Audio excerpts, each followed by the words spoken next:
ఉత్తమ్ కుమార్ రెడ్డి గారు ఎన్డీఎస్ఏ రిపోర్ట్ను అడ్డం పెట్టుకొని తన గదే పాత చింతకాయ పచ్చడిలాగా రాజకీయ ప్రసంగాన్నే కొనసాగించారు. ఉన్క మీద రోకలేసి దంచినట్టు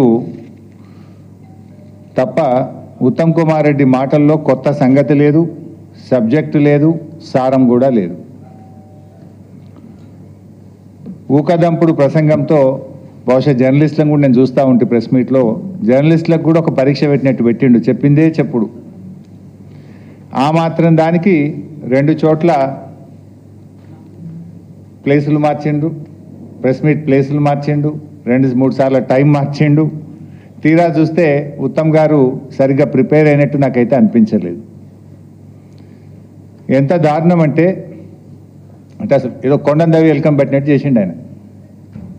నేను కూడా ఎన్డీఎస్ఏ రిపోర్ట్ మొత్తం వాళ్ళు ఏం చెప్పిండ్రు para wise point wise I would like to explain. అసలు ఉత్తమ్ కుమార్ రెడ్డి గారు ఇవాళ మాట్లాడుతూ ఏమంటాడు, ఈ డ్యామ్ సేఫ్టీ బిల్ వచ్చినప్పుడు బీఆర్ఎస్ పార్టీ కూడా పార్లమెంట్లో మద్దతు ఇచ్చింది అన్నాడు. కానీ ఇక్కడ సర్ప్రైజింగ్లీ ఈ డ్యామ్ సేఫ్టీ బిల్లు పార్లమెంట్లో వచ్చినప్పుడు కాంగ్రెస్ పార్టీ దీన్ని వ్యతిరేకించింది. అప్పుడు ఇదే ఉత్తమ్ కుమార్ రెడ్డి కూడా ఎంపీగా ఈ బిల్లును వ్యతిరేకించినటువంటి వ్యక్తిగా లోక్సభలో ఉన్నాడు. It's unconstitutional and encroachment upon state rights అని ఆ రోజు కాంగ్రెస్ పార్టీ స్టాండ్ తీసుకొని ఈ బిల్లును తీవ్రంగా వ్యతిరేకించింది కాంగ్రెస్ పార్టీ. ఇవాళ ఆనాడు ఈ బిల్లును వ్యతిరేకించిన కాంగ్రెస్ పార్టీ ఇప్పుడు రాజకీయంగా కాంగ్రెస్ బీజేపీలు కుమ్మక్కైపోయి ఈ బిల్లు బైబిలు, ఈ బిల్లు ఖురాను, ఈ బిల్లు భగవద్గీత అని చెప్పి ఇవాళ ఉత్తమ్ కుమార్ రెడ్డి గారు ప్రవచనాలు ఇస్తూ ఉన్నాడు. అప్పుడు రాంగ్ అయింది, ఇప్పుడు రైట్ ఎట్లయిందో ఉత్తమ్ కుమార్ రెడ్డి గారు చెప్పాలి. ఇవాళ ఎన్డీఎస్ఏ రిపోర్ట్లో ఎక్కడ కూడా మేడిగడ్డ నిర్మాణంలో అవినీతి జరిగిందనే ప్రస్తావనే రాలేదు. కానీ ఉత్తమ్ కుమార్ రెడ్డి గారు మాత్రం లేనిది ఉన్నట్టు ఎన్డీఎస్ఏ రిపోర్ట్లో ఏదో మొత్తం అవినీతి జరిగిందని ఎన్డీఎస్ఏ రిపోర్ట్ ఇచ్చినట్టు భ్రమలు కల్పించేటువంటి ప్రయత్నం చేశారు. అంటే ఒక విషయం మనకు క్లారిటీగా అర్థమవుతుంది భాయ్ సాబ్, కాంగ్రెస్ పార్టీ ఎన్ని అడ్డంకులు సృష్టించినా బీఆర్ఎస్ రజతోత్సవ సభ అద్భుతంగా విజయవంతమైంది. ఊరు వాడ తేడా లేకుండా, పల్లె పట్టణం అనే తేడా లేకుండా ఎక్కడ చూసినా కేసీఆర్ ప్రసంగం మీదనే ఈరోజు రాష్ట్రం అంతా కూడా చర్చ జరుగుతూ ఉంది. రజతోత్సవ సభను డైవర్ట్ చేయడానికి వీళ్ళు భారత్ సమ్మిట్ అనే కార్యక్రమం పెట్టారు, రైతు మహోత్సవాలు అనే కార్యక్రమం పెట్టారు, ఆర్టీఏ పోలీస్ డిపార్ట్మెంట్ను వాడుకొని సభకు జనం రాకుండా అడ్డుకునే కుట్రలు చేశారు, ప్రయత్నాలు చేశారు. కానీ కేసీఆర్ గర్జనకు కాంగ్రెస్ పార్టీ కకవికలమైపోయింది. మళ్ళీ ఎట్లన్నా డైవర్షన్ చేయాలి. యాక్చువల్లీ ఎన్డీఎస్ఏ రిపోర్ట్ కూడా మీరు ఒకసారి గమనిస్తే అప్పటికే ఎలక్షన్ కోడ్ ఆఫ్ కండక్ట్ వచ్చింది. కాళేశ్వరం ఇన్సిడెంట్, మేడిగడ్డ ఇన్సిడెంటు జరిగిన రోజు మేడిగడ్డకు పిల్లర్లు 2 కుంగిపోయిన రోజుకు అప్పటికే మోడల్ కోడ్ ఆఫ్ కండక్ట్ ఈ రాష్ట్రంలో అమల్లో ఉంది. ఎందుకు ఈ మాట ఆ డేట్ చూస్తే ఒకసారి మనకు ఎలక్షన్ మోడల్ కోడ్ ఆఫ్ కండక్టు ఎప్పుడు అమల్లోకి వచ్చిందంటే October 9th model code of conduct వచ్చింది. ఈ ఇన్సిడెంట్ జరిగిందేమో 21st అక్టోబర్ జరిగింది. కానీ మీరు గమనిస్తే ఏం జరిగింది,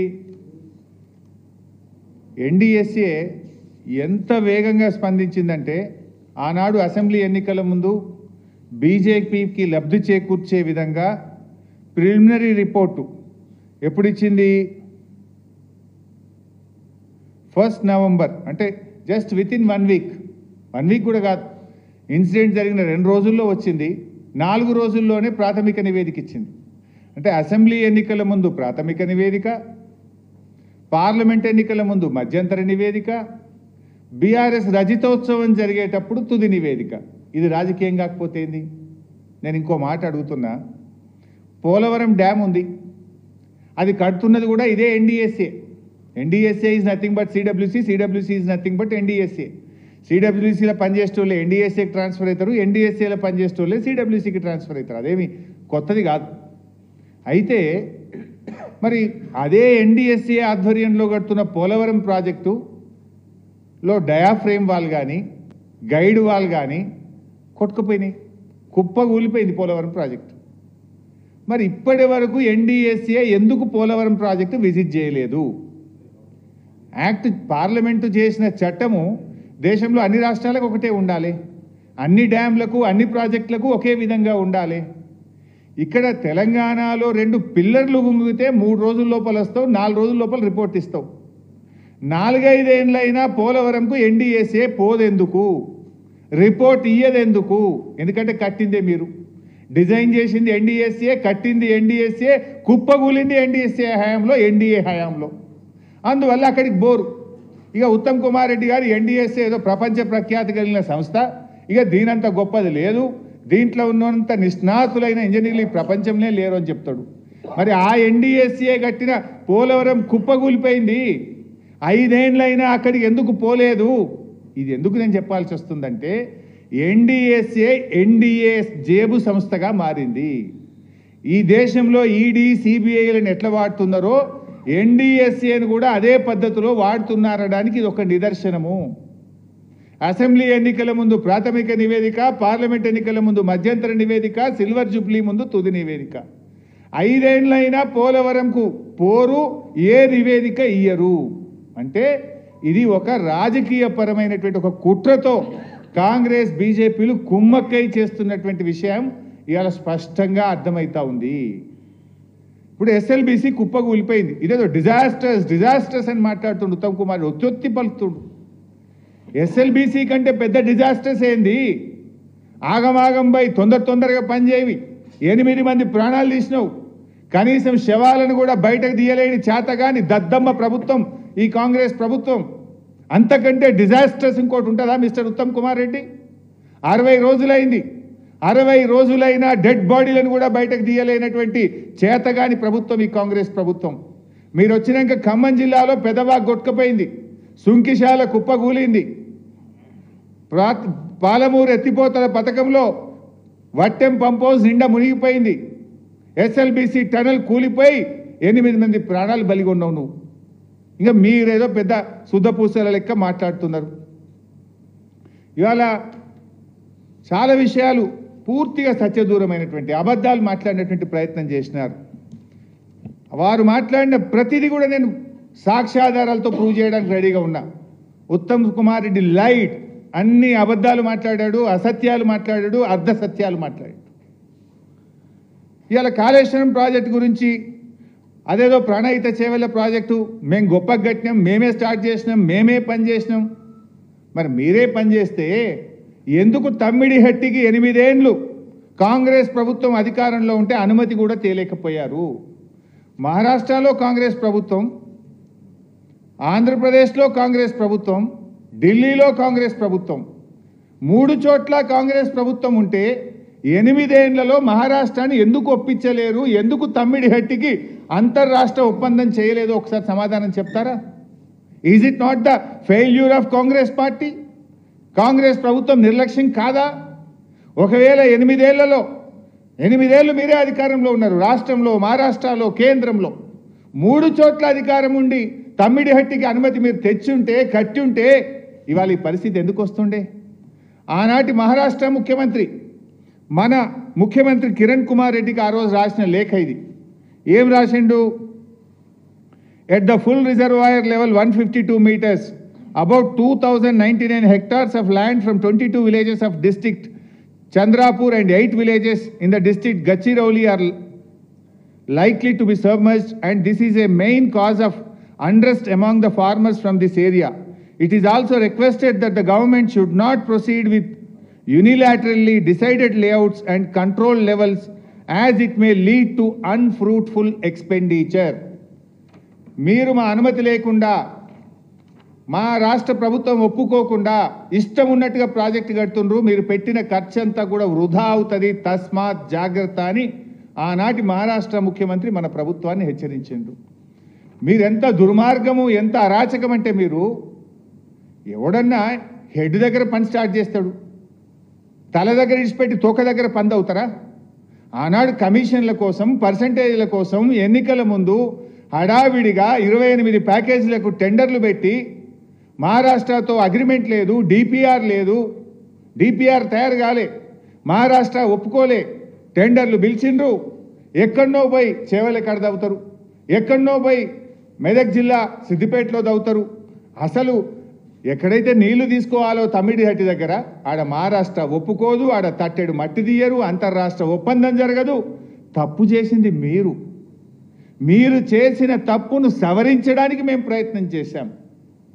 ఇవాళ వాళ్ళ దుర్మార్గం ఎట్లా అంటే, నేను ఉత్తమ్ కుమార్ రెడ్డి తలకాయ ఎడబెట్టుకుంటాడో, నువ్వు కూడా ఆ రోజు మంత్రివే, ఆ ప్రభుత్వంలో నువ్వు మంత్రివే, నువ్వు కూడా దీనికి జవాబుదారే.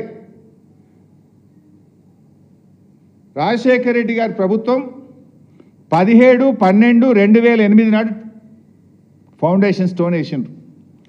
2007లోనే టెండర్లు పిలిచారు, జీవోలు ఇచ్చారు, 2008లో శంకుస్థాపన చేసిండ్రు.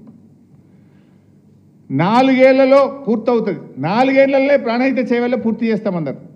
అప్పుడు ఎలక్షన్ల ముందు అన్ని టీవీలలో యాడ్లు వచ్చినాయి, మీకు కూడా తెలుసు. తెలంగాణ ఉద్యమాన్ని దెబ్బకొట్టాలని చేసిండ్రు. 4 ఏళ్లలో పూర్తి చేస్తామన్నారు.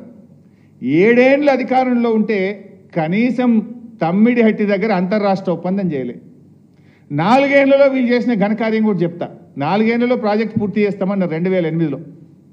2012 నాటికి వీళ్ళు చేసిన పని ఏంటంటే, సర్వే అండ్ మొబిలైజేషన్ అడ్వాన్స్ల పేరు మీద కాంట్రాక్టర్లకు ఇచ్చిన అడ్వాన్సులు, పని చేయకుండానే ఇచ్చిన అడ్వాన్సులు 1426 కోట్లు.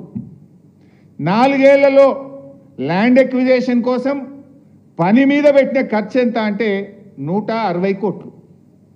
చేసిన పని భూసేకరణకు కానీ చేసిన పని 160 కోట్లు. ఏమి చేయకుండానే మొబిలైజేషన్ అడ్వాన్స్ల కింద కాంట్రాక్టర్లకు ఇచ్చింది 1426 కోట్లు. ఇది కాంగ్రెస్ పార్టీ యొక్క అవినీతికి పరాకాష్ట. తట్టెడు మట్టెత్తకుండా 1426 కోట్లు 2012 నాటికి కట్టిపెట్టారు మీరు. 4 ఏళ్లలో పూర్తి చేస్తామని మొత్తం 160 కోట్ల పని కూడా చేయకుండా 1426 కోట్లు కాంట్రాక్టర్లకు దోచిపెట్టిన కాంగ్రెస్. ఆ దోపిడిలో ఈ ఉత్తమ్ కుమార్ రెడ్డి కూడా బాధ్యుడే. ఆనాటి నీళ్ల మంత్రి సుదర్శన్ రెడ్డి కూడా ఇప్పుడు కాంగ్రెస్ పార్టీ ఎమ్మెల్యేగానే ఉన్నాడు. ఇది కాంగ్రెస్ దోపిడి.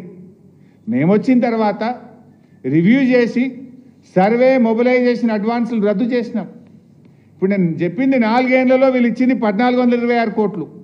బై ద టైం కాంగ్రెస్ ప్రభుత్వం దిగిపోవడం లోపు సర్వే మొబిలైజేషన్ అడ్వాన్స్ పేరు మీద 2328 కోట్లు దోచుకొని తిన్నారు. 2328 కోట్లు మొబిలైజేషన్ అడ్వాన్స్ల పేరు మీద దోచుక తిన్నది. పందికొక్కుల్లాగా మెక్కింది ఆనాటి కాంగ్రెస్ ప్రభుత్వం. ఇంకా సిగ్గు లేకుండా ఉత్తమ్ కుమార్ రెడ్డి ఏదో మాట్లాడుతుండు. మేము వచ్చిన తర్వాత ఈ మొబిలైజేషన్ అడ్వాన్సులు రద్దు చేసినాం, సర్వే పేరు మీద ఇచ్చే అడ్వాన్సులు రద్దు చేసినాం. ఆ డబ్బంతా కూడా కాంట్రాక్టర్ల దగ్గర నుంచి రికవరీ చేసింది బీఆర్ఎస్ ప్రభుత్వం. ఇంకా నువ్వు మాట్లాడతావు సిగ్గు లేకుండా. ఇకపోతే